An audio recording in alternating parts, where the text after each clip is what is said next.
Well, our holiday weekend has wonderful weather on the horizon. It's not until late on Sunday that we're really watching for some potential stronger cells to work on through with the cold front slumping its way in out of the northwest. And with that, really has the potential for some significant rainfall totals.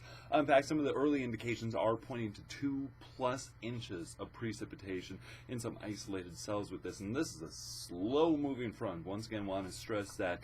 So there are some instances for that rain to begin swelling up on the surface and rising rather quickly. Now, on the intermittent and the immediate time frame, we only have a couple of fair weather clouds to watch out for into the course of the night as we watch for our fireworks forecast. It is going to be a gorgeous night. Our high temperatures stay reaching into those mid 80s across the board. And once we start to plan ahead over the next couple of days, what we're really going to see is there's that cold front up to the northwest right there. Now, that's going to slowly start to slump its way down. Once again, late on Sunday is really when we are going to watch that initial development work through our region. Slow moving, lots of water in the atmosphere, so heavy chance for precipitation, even a couple of isolated storms in terms of wind and hail with this as well. So we cannot rule out that because there's the potential for scattered to even numerous of these to become severe in nature. Now, once again, I just want to stress that this is really going to be moving in during the afternoon and evening on Sunday into Monday morning. The good news is by around noon on Monday, this has left our general region, but that will leave our skies rather cloudy, and that's going to inhibit our high temperatures for the course of the day. Winds as well are also going to be ramping up out of the south up to 20-25 miles an hour. Then that front passes through, and then they're out of the north 20-25 miles an hour.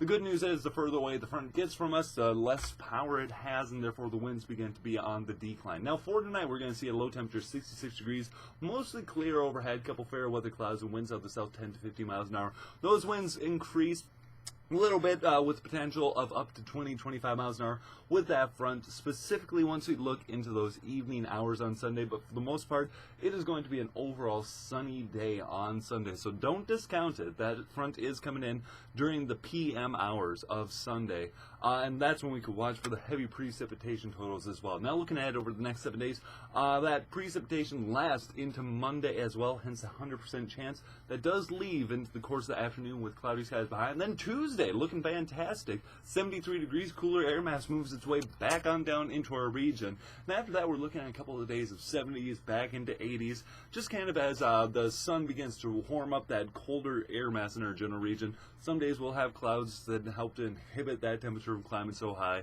Other days we'll have good amount of sun, and then we could watch a little thunderstorm pop up because of that. But the bigger thing I want to stress one more time, in the PM hours, specifically later on the day on Sunday, we're watching that cold front to slowly slump its way on through, heavy amounts of precipitation, and watching for the potential for some hail and strong wind with severe storms working its way on through with that. That'll last through the overnight into Monday morning, and then during the late morning, early afternoon of Monday, that will be leaving us with cloudy skies. All right, meteorologist Colin Raskovich with Watertown Weather Watch Forecast. Thank you much for joining me, and have a wonderful 4th of July.